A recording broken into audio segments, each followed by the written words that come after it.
Geek breakdown. So while we're getting started, I do need to do an apology. I realized that I usually set this up in the mornings or in the afternoons, and I didn't set up the time. So if you came here really early, I want to apologize. I didn't know that the time wasn't set up. And if you're watching this as a video on demand and not coming into the stream, just want to let you know of a couple things. Check me out at twitter.com/lore reloaded. You can check me out at facebook.com/lore reloaded, and as well on the YouTube channel that you are probably watching. And so I'm going to give it a couple minutes, wait for people to come in. This is kind of a special episode. But before we get into that episode, I do want to let you guys know I am doing a charity event, which I'm looking forward to. And basically what I'm going to be doing is I've teamed up with Star Trek Attack Wing, and me and the Anti-Trekker and a couple of other friends will be be playing the game. They partnered up, sent me some stuff, and I'm going to be doing a lore around how the game goes. On my community tab right now, I'm letting you guys vote to see what kind of scenario you want, whether it's a Federation Ferengi War, Federation Romulan War, anything like that. So check it out on my community tab. Should be starting next week, and we're just going to be donating some money to my local children's hospital because they did a lot for us, and it'll be a lot of fun, and I'll create some stuff around it. You guys are going to love it. So while we're here, we're going to say hi to a couple of people. Revan, what's going on? Teflon, how you doing? Mason Herman in the house. John Wickman wants to have a nice, healthy stream. Don't know that that's going to happen. Notification Squad assemble. We got 14 Kalium and Timothy Burning. And the USS Tereshkova reporting for duty. It's a Star Trek Online thing for those who are confused by that. This specific episode is going to be brought to us by Eagle Moss. As I said, I've partnered up with them. That's why I started the Starship lore stuff that's going on. So I kind of wanted to show you guys one of the ships they sent me, the Intrepid Class. Then we're going to break it down, the Intrepid Class itself, talk about it, talk about Voyager, and just what you guys thought. And as always, I'm sure you're going to get me off topic pretty easy. So give me a quick second, and we'll get this party started. Now, what's really cool about this is that they did send me this model, and this is the Voyager XL, or the Intrepid XL, which, whoa. I want you guys to take a look at it, and you can take a look at my dirty desk. Now, there's a couple of cool things I do like about it. Now, the XL specifically, I thought, is put together pretty nicely, especially when you consider other collectibles you could purchase. And they use different kind of materials, which I thought was cool. So if you can tell, this is plastic. Whoop. And it's easily broken, too. This is plastic, and this is a different kind of thing going on. There is a couple of things I have some issues with. For instance, you can tell it's been glued on in some parts. Overall, it's a pretty cool collectible. And I do, in fact, enjoy their customer service. Especially because I was talking to him and he was letting me know that if anything's broken, they'll replace it, no questions asked. As a cool thing that I'm doing, not in agreement with them, but as a cool thing I'm doing, at some point I'm going to have you guys do something and have a chance to win one of these collectibles that I'll pay and have sent to you absolutely free, assuming that you're in the United States. If you're not in the United States, can't do it. I apologize. And so let me get this set back up so y'all can see me. This one, as I said, it's pretty stout, pretty heavy. Most of them aren't. This one is $75. I will not be purchasing you one of these, unfortunately. But I will go and let you guys take a look and get one of the $20 to $30 collectibles, which are pretty cool. If you are interested in the Starship lore series that I'm doing, you can go to the community chat tab, and there are ships you can vote on for what's the next one I'm going to be doing. And I have a collectible for every one of those. So I thought it was cool. Another interesting thing about it is they send a magazine, which I guess I should have had, that has it has a lot of information on it, a lot of behind the scenes information on it. Some of the stuff I don't necessarily completely agree with that they do. They come to some conclusions that I would not. But that's okay. And I wish it was more of a technical manual than it is. It has a lot of great background stuff, but it's not a complete straight technical manual. They do have technical stuff in it, but I would have preferred more technical specifications. But yeah, if you're interested in that, you like that, you want to see more, I will definitely be doing a giveaway later in the day. Hold on. Yeah, there we go. Getting that back up. John Wickham apparently picked the wrong day to quit sniffing glue. Don't know what that's about. John Wickham is a regular, so I usually shout out the regulars. All right, so let's break down the Intrepid. Let's talk about the lore, and of course, if you have any questions about the collectible, let me know. Wow. Yeah, 1 second. See, that's what we call product placement. Product placement right there. All right, so let's go ahead and get more into it. The Intrepid itself, there are a lot of people, and I don't understand why this is so controversial. It's really intriguing to me that so many people get us upset about what necessarily the Intrepid is, right? People, is it a science vessel? Is it multi-purpose? Is it a scout? Is it a missile frigate? A lot of people get really, really grossly upset when you say it isn't what they think that it should be, which is confusing to me. So let's break it down and let's take a look at the ship itself and what abilities it has, right? What do we see more than often with it? Sorry, I was pulling up. Yeah, it's a warship according to Paris. Of course, there are other people that have stated that there are other characters who have called it a science vessel. Now, some people say the Sovereign is faster. I don't know that I believe that. I need to do more research into it. At least for 1 year, it was the fastest ship in Starfleet, because I believe it came out in 2370, or not 23. It came out in, was it 23? Yeah, 2370, and the Sovereign came out in 2371. Or it came out in 2371, the Sovereign came out in 2372. It was supposed to be the fastest ship in the fleet until the Prometheus. At least that's what most resources I found say. Now, it's possible the Sovereign's faster. I'm going to have to research that. But let's assume that the Sovereign is faster than it for now, which doesn't make a lot of sense to me, but we can. So for at least 1 year, it's the fastest ship in the fleet. It's designed to be ecologically friendly. That's why you have the nacelles that come up. But the nacelles don't move on this, by the way. That was asked. They don't move on this. And it has the most advanced shielding that you'll see until at least the Sovereign or the Prometheus. And the phasers are generally your standard phasers, but the torpedoes have the ability to do tricobalt, Class 9, Class 10, and, of course, quantum torpedoes that were designed by the Cardassians.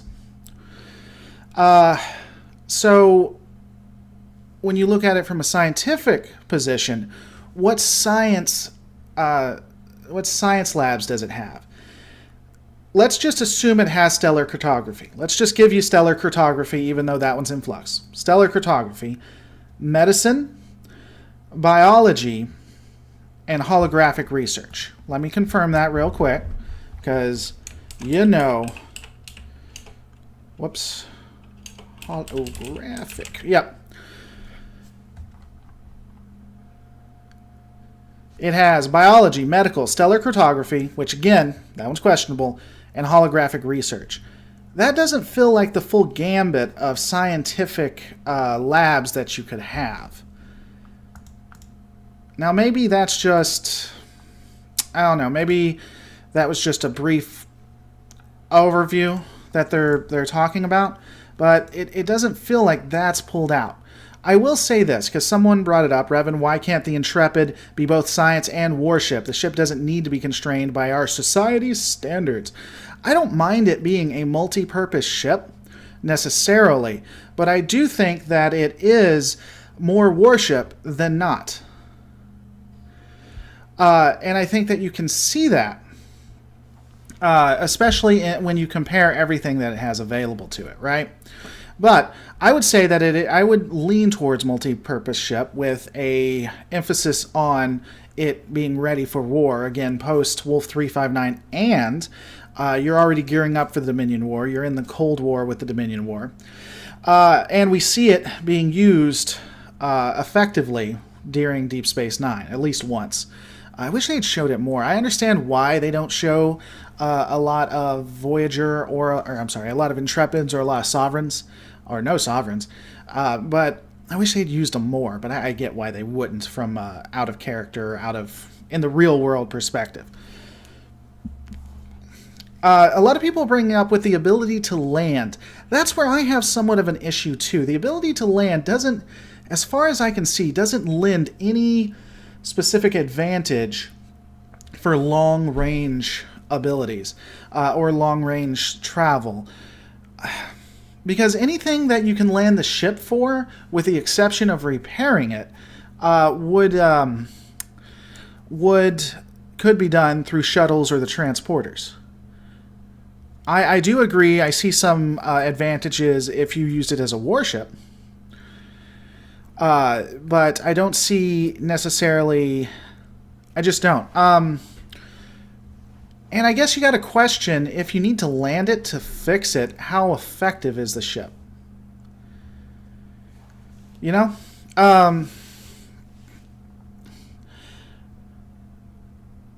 would think, if I was 100% honest on what I thought the ship was, when we're looking at it from a warship to a science ship, I would say it is a mix of a Galaxy class ship and a Defiant. I sincerely, honest to God, think that. I think that they wanted to try to keep some science there, but they were more focused on specifically fighting the Dominion and for fighting the Borg. And here's a couple of reasons why. So if we take a look at this, right, the design itself is similar to that of the Defiant, of that of a Defiant class ship. In fact, if you go and you look at my lore breakdown, I believe it was when you look at it this way, it's smaller than the Defiant in some way. I think it's width. Might be height. No, it can't be height. It's width. This ship is similar to a Defiant in so many ways like that, and would be very effective as a scout ship, as a secondary vessel to assist. And that's what I think the Defiant ultimately was. The more I thought about it and the more I research it, is the Defiant is meant to defeat and kill Borg, but it's really multi-purpose. That it's meant to be in a flotilla. And I wouldn't be surprised. I'd have to look it up. And, well, no, that can't be possible. I was going to say maybe they designed the Defiant after, but that's impossible. I think that they designed it with the Defiant in mind, in thought. King Pepe says, landing gear for mining weird asteroids or something, and science that S. I consider that. You said that on the video. I considered that when you said that, but here's the thing. You don't...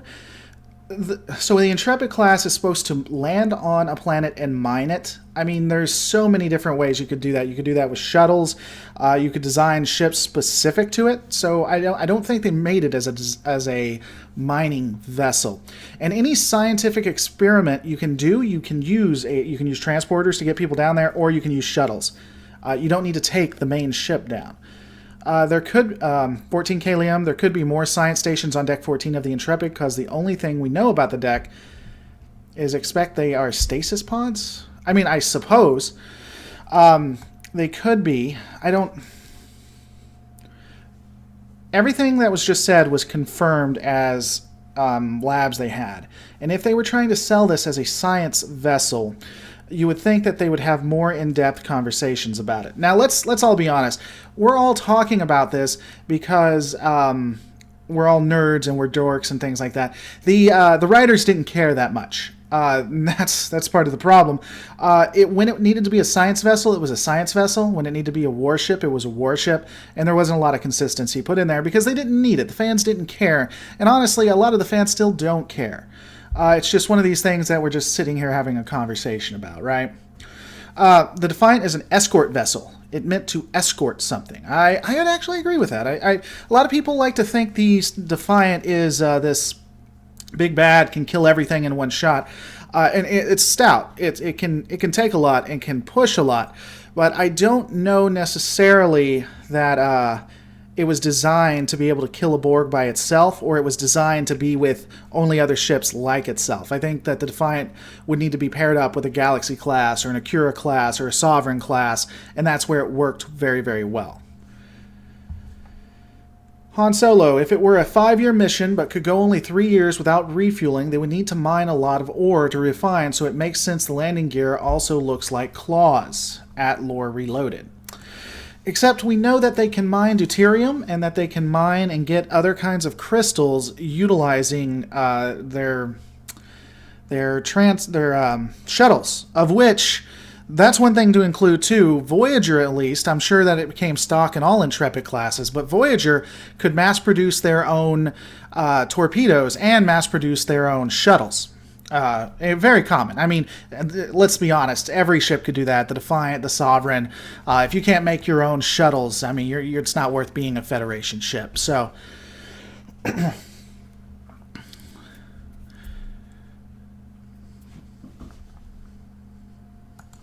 though it brings up a good question, says Raw666. What is a difference for an exploration and science ship? For Star Trek, state there is a different and science ship do not travel far from space. You know, I think that if it is a science ship, that an explorer ship would be Voyager, and a science ship would be like an Oberth. The Oberth is not designed to go very far at all.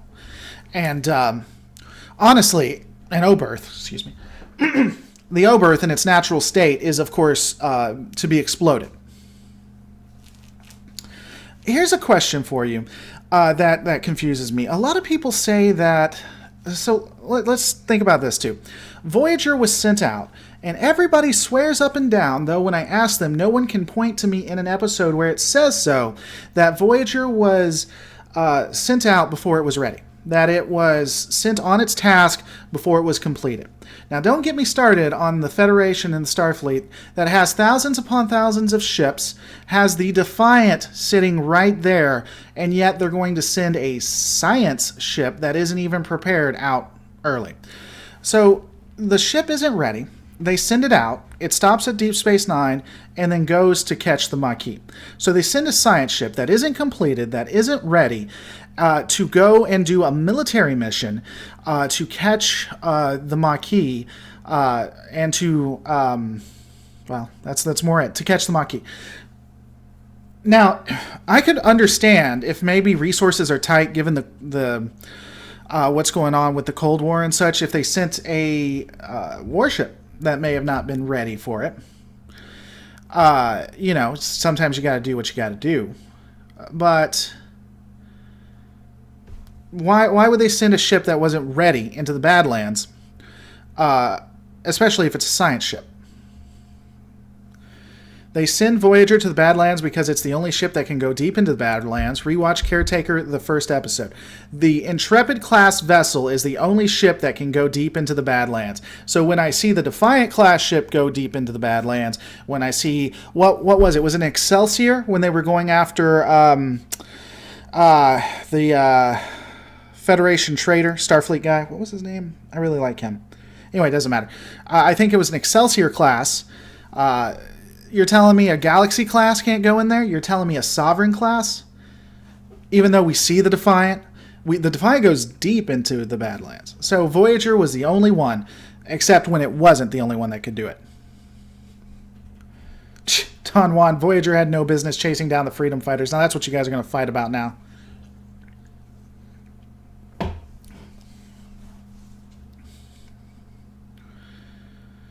It wasn't finished when 7 of 9 was recruited by the Temporal Agency. No, so let's get into that. First off, no, it's not that it wasn't finished. Janeway quite clearly says the ship does not have it. Chakotay quite clearly says that they will build one from scratch. That is in Shattered. And it's no, she doesn't say it's not complete. She specifically says we don't have an astrometrics. He specifically says you will have one built once you get to the Delta Quadrant. So that doesn't hold water at all. But let's move past that. So I honestly, the more I look at it, the more research I've done on it, I do think that it is, and I've said this so many times, but I sincerely believe this. The original series was very much military meets science. It was very much, these ships are meant for war, they're meant for a fight. When they're not fighting, they're more meant for science. And I think that that is what we see when you see the Intrepid class vessel, when you see especially the Sovereign and the Acura class vessel. So I think it's a multi-purpose ship. I think that I think it was designed with them believing they were going to be in a fight and not need it as a science vessel as much, which is why we see things we see, right? That was what I say. I said multi-purpose ship, and I meant that because I believe it's a multi-purpose ship. So Voyager gets put into the Delta Quadrant, and from there it has to find its way home. I like the Intrepid, looking at the Intrepid vessel in the Delta Quadrant, because the Intrepid class ship, I think, is a mix between science and military, and so it would get into situations. It is obviously the big dog on campus. The Federation technology is leagues above most species that they interact with, especially earlier seasons, right? So that's really cool, but it's not a Sovereign class, it's not a Defiant class, it's not an Acura class. So I think that it's cool that you have this kind of mix so that you could have all kinds of stories, right? So I think that when you look at it from that point of view, the history of Voyager going through is pretty interesting and pretty cool. It's a really neat concept. And people get this confused. I think Voyager is one of the weaker series. I do. But there are things I like about it a lot. And I like most all of the cast. There are some that don't do it for me, but I like most all of the cast. And I like quite a few episodes that are in it, because I think there are definitely some questions that could be had.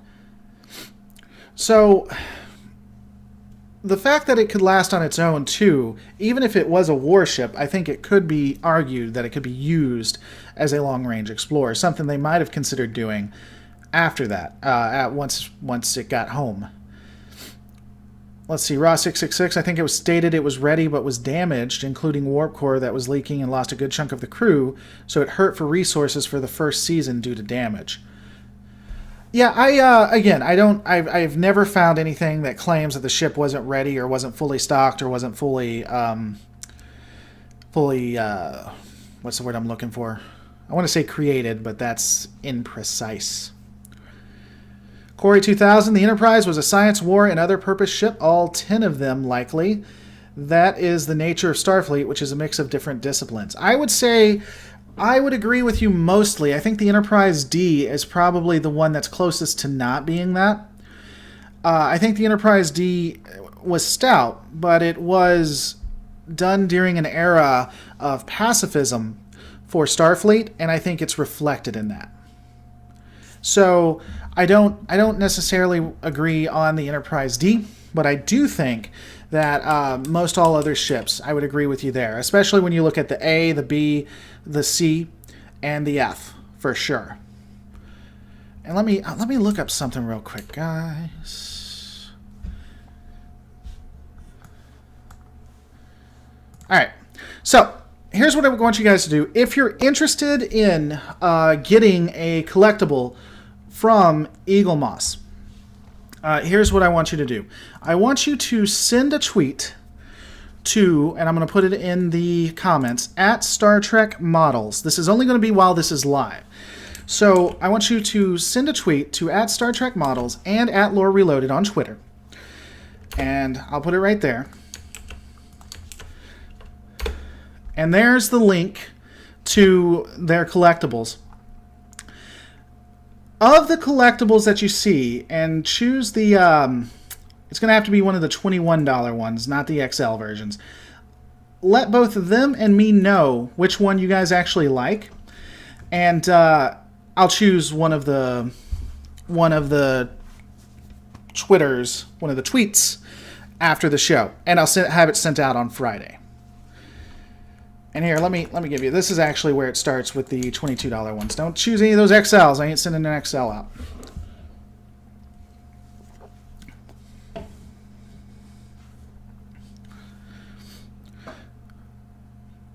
I still think Intrepid Class is a Galaxy class without all the extra crap, says Adam Spencer.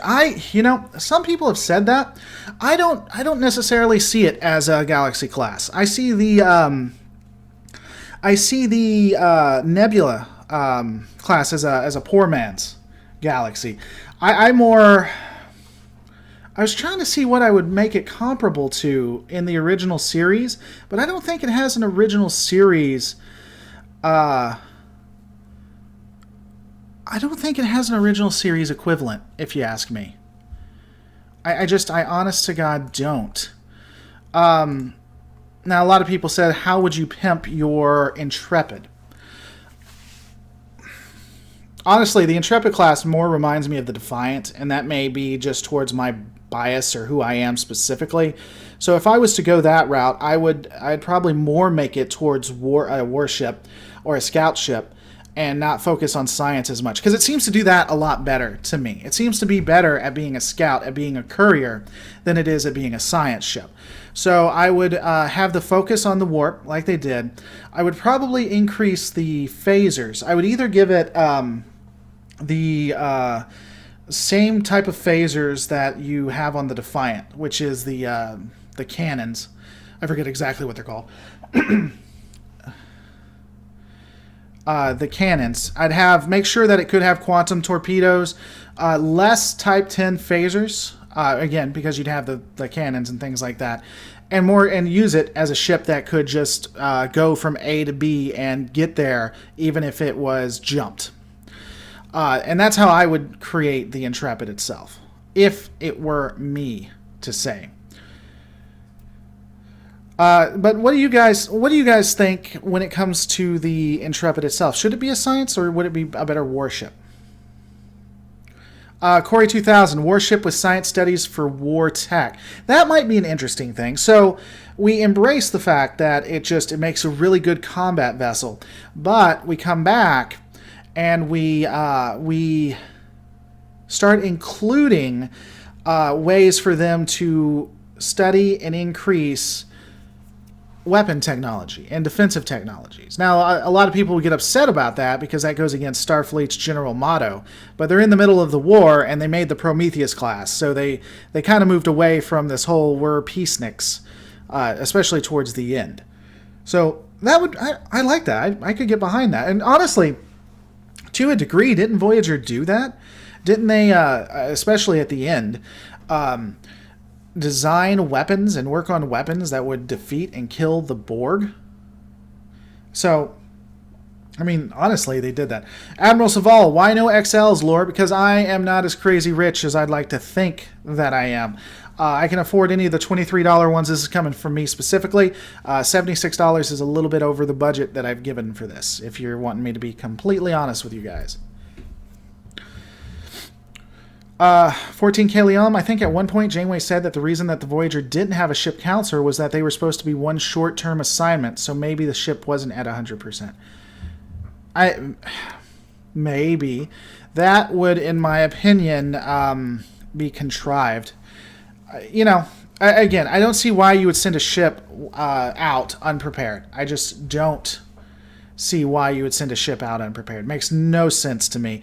If this is Voyager's maiden voyage, which was it? I think it may have been. Maybe they hadn't had all the crew yet, and I could see them not having a focus on a counselor, especially if they're about to go get the Maquis and whatever. They can pick it up after that. They don't expect to go to the Delta Quadrant. But that wouldn't make sense for why they wouldn't have all their supplies and things. Because if the Badlands is as bad as people say it is, then they need to be fully stocked. That's just stupid not to have it that way. Ross666 says, sorry to go back, but could it be the landing gears be able to make it mobile research base that can leave any time if the planet is too hot, or just leave with the next target without base breakdown? There's no reason that they would need to land that they couldn't just stay in orbit. Again, I just think that... And so let me say this, too. You could, in theory... let me say this. The reason they did that, they had the landing gear, was because they wanted to do something special with a ship, and they wanted to have a lot of different scenarios where the ship actually landed. The series never ended out like that. A lot was due to money. A lot was due to Berman. But that's why they had that. But that still doesn't make it why we need to explain in-universe how and why it works. A good writer can explain why they're doing something, even though it has an outside cause.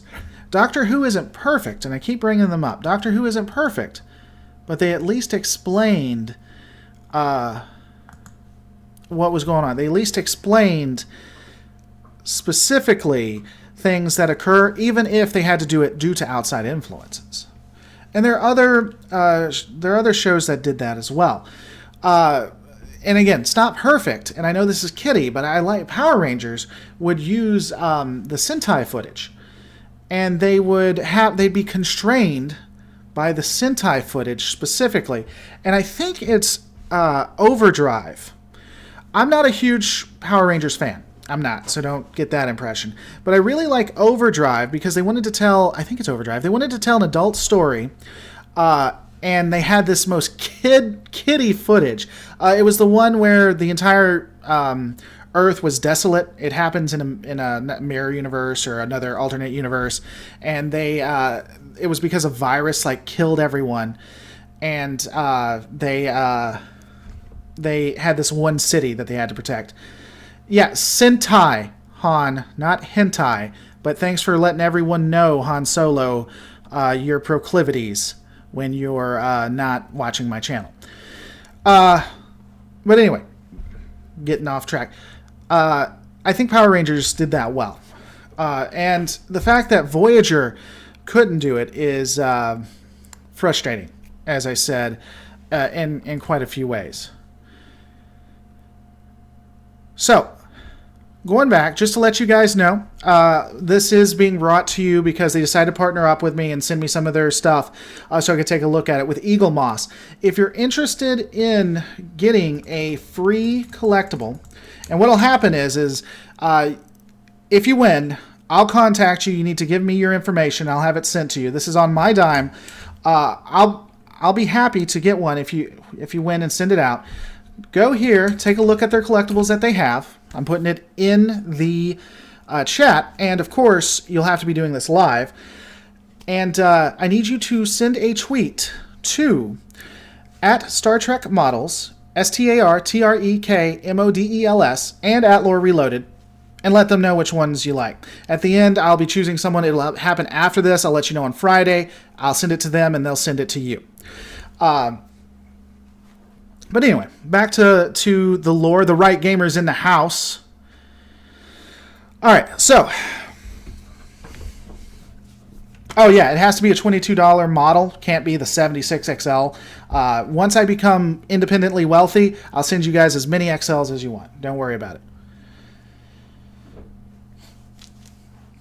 But back to talking about Voyager. A good example, a good comparison. So look at the Equinox. The Equinox is a Nova-class ship, I believe, whereas Voyager is Intrepid.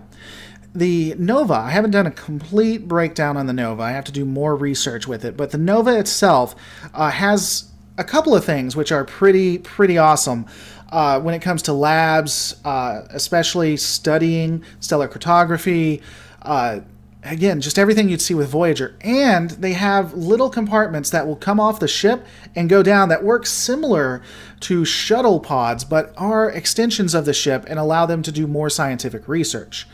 The backdrop to that, the downfall, is, of course, the Nova class doesn't have, and I think it's the Nova, y'all are going to pound me if I'm wrong, but the Equinox, whatever the Equinox was, or Equinox, I get in trouble because I say that one wrong. It can do more scientific research, but it doesn't have the combat abilities, it doesn't have the speed, things like that. There's so much more to it. I can't imagine Federation Twitter, also known as Flitter. At Lore Reloaded, not counting Intrepid, what ship class do you think would have done a better job in the Delta Quadrant?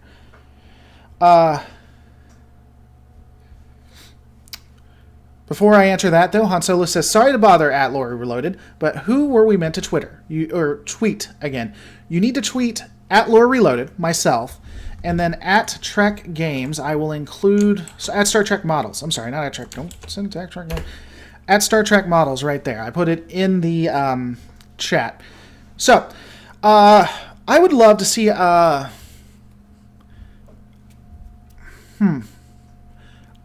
Sovereign class would be interesting in the Delta Quadrant. A Cura class would be interesting.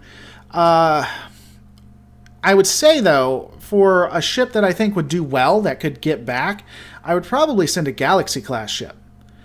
Because I think a Galaxy class ship is meant more for long range than your Sovereign or your Cura. So if I was on the ship, I would want it to be a Galaxy class ship. But if I was watching a show, I'd want it to be a Sovereign or an Acura. I mean, I would work for free for them if they did Acura. I would be happy to help them with any lore stuff for absolutely free if it's an Acura class ship. Fanboyamus Prime says, I honestly wanted an Equinox novel covering them getting there to Equinox 2-parter. I'm surprised there isn't a novel. I bet you could find one if you went and you looked for it. Honest to God. But yeah, I would love to see an Acura class or a Sovereign class. The Intrepid, again, isn't horrible, doesn't suck. I just kind of wish they had done a little bit more consistent writing with it. I do enjoy seeing the ship go against different species as well, which kind of tells you where it is from a power standpoint. A lot of people will say, well, you know, the Kazon could defeat them. The Kazon could bring Voyager to its knees. But here's the thing. They had to go out of their way. They either had to be smarter than the Voyager crew, which at times wasn't hard to do, or they had to overpower it with an amazing amount of force. Voyager, again, early season, could have owned that part of the Delta Quadrant if they would. They could have created their own fiefdom. So the fact that Kazon were either smarter at times or could overpower them with 1,000 ships doesn't necessarily mean a lot, and it doesn't disprove that it's a warship. Any warship can be whittled down. At Revan says, sorry to sidetrack, but Janeway didn't just conquer Fear, she made Fear scared of her. Fear admitted being scared, and all she did was say, I know, and killed Fear. So for those who aren't a part of my community tab, I did somewhat troll the Star Trek Twitter, because they did something with Janeway that said Janeway knows how to conquer or something. She conquered Fear, and I kind of trolled them, letting them know that letting them know I was glad that Janeway was a conqueror, which made a lot of people mad, because people get mad over the silliest things. And we're having that conversation. That would be a one of them that I really enjoyed, that episode, where they go up against Fear, and they outwit him, which is interesting. Calling him Fear itself, I get it. I don't know that it necessarily is Fear, but they definitely outwitted a program, and I thought that was very telling when he talked about how scared he was. So, what do you guys think? We're at the point where I'm going to let you sidetrack me, if you want to sidetrack me. And what do you guys go with this? Do we want to be sidetracked? What shall we discuss now? Janeway Orange Lantern, my coffee, mine, mine, mine. You just tried to get me to say that, and it worked. Red 234. Who do you think was the best captain? It depends on... It depends on what you're looking for and what you're setting up. Because I think most all of the captains had their own advantages, had their own unique attributes they added to it. I think that Cisco was a fixer, and I think that if you like someone who is down to the ground, who will come in and do things that other captains necessarily wouldn't do, I think that that's admirable, and he's really up there. He's either the first or the second for me. I think that he was able to get his hands dirty. I think he, when he went on to Deep Space Nine, he forged alliances with different people and the Bajorans in a way that Picard wouldn't or couldn't do. I like Picard because Picard generally, sometimes he's written badly, but generally he is the moral equivalent of all humanity, right? He generally will stand up for what's right, and he has the ability to be eloquent and to argue in a way that makes you really want to do what he says. Like, for instance, with the drumhead, in other episodes that are similar to that. Picard's number 3. I think Kirk is very much like a Cisco or a Lorca. I think he was the original captain, and so he's rough, he's gruff, he's willing to do what needs to be done. He's also very creepy around women, both on set and off set. And I would put him at number 4. I think Archer's advantage is that he hated Vulcans, and he was scared of them, and he wanted to erase a lot of them. So he was very xenophobic against Vulcans, and it's always good to have a hobby. So I like that about Archer. I mean, I like Vulcans, but hey, he was him, so you got to be you. Janeway was very much a great character, and I think she would have been an awesome scientist. And I do see her story in Voyager as a tragic one, because she slowly becomes more and more ingrained, or more and more distraught or destroyed, which makes her do a lot of negative things and make a lot of what I would consider bad choices. But I like her character because she feels real, and I think she does have her own code that she follows. So I would put Janeway, Picard 3rd, Janeway probably 4th, maybe Kirk 4th, Kirk or Janeway 5th, Archer 6th. Interestingly enough, you guys might be surprised by this, I really do like Lorca. I like Lorca a lot. I didn't like Lorca at the beginning, but I do like Lorca at the end of the seasons. And I think he very much is a Cisco or a Kirk. I do think he's very Cisco-ish or Kirkish, so it would almost be a tie between Cisco and Kirk for who my favorite, or Cisco and Lorca, who my favorite are. I need to see what they do with Lorca, especially with the with the episodes coming up. I would like to see how he goes about it. And yeah, what about Captain Tilly? Well, she has to actually be a complete captain. She's my favorite Mirror Universe captain. There was a question up here. Do you think that Star Trek Discovery is ruining Trek? So, at the beginning of the season, I would have said yes.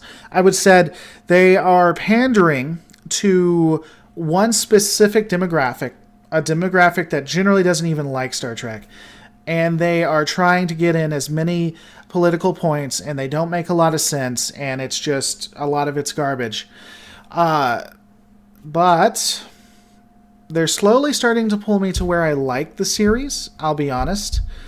And I think that if Star Trek Discovery continues going where it is, that it could be good for Star Trek, that it could continue. I'll always have to look at it as a reimagined. They say it's Prime Universe, and they've completely lied when it comes to that. It has to be a reimagined for me. But I think that if they continue this, not only will they turn it around, I think they'll get people from all sides to come together and to really like the series and to be hyped about the series again. I sincerely believe that.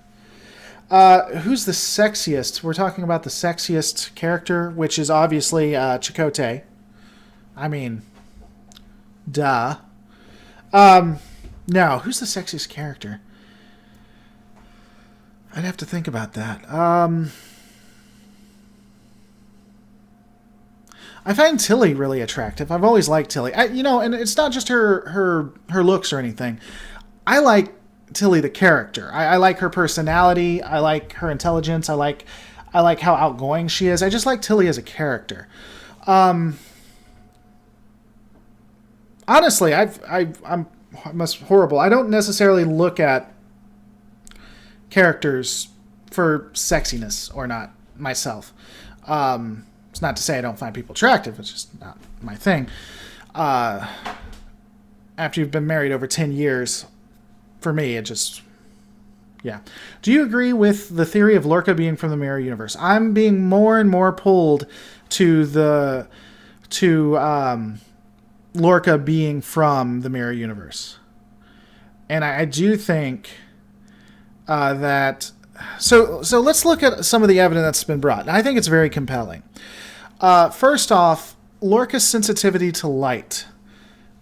He doesn't seem to be having an issue, though there hasn't been any bright things in his eyes, but he doesn't seem to be having an issue in the Mirror Universe. We know that the light is different in the Mirror Universe. He seems to be very knowledgeable and very comfortable in the Mirror Universe, whereas no one else is. The way that he survived the attack is suspect. And I tell you, I don't necessarily agree with all his conclusions, but Ket Walski, if you're not watching his channel, Ket Walski, definitively go and take a look. And because he has a couple of theories on it, which I think are very compelling. His most recent video, I believe. Is Lorca from the Prime or Kelvin universe then?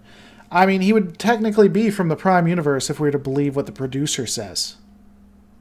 So, yeah.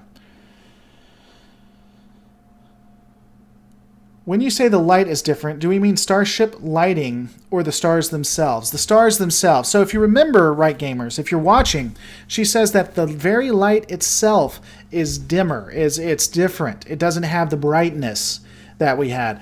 Michael says this. And she talks about how the stars, even the stars, don't seem as bright in this mirror universe. Which, if they're trying to be subtle and they're trying to be clever, that would mean that if you're from the mirror universe and you go to the Prime universe, that the light would hurt your eyes because you're not used to it being so bright.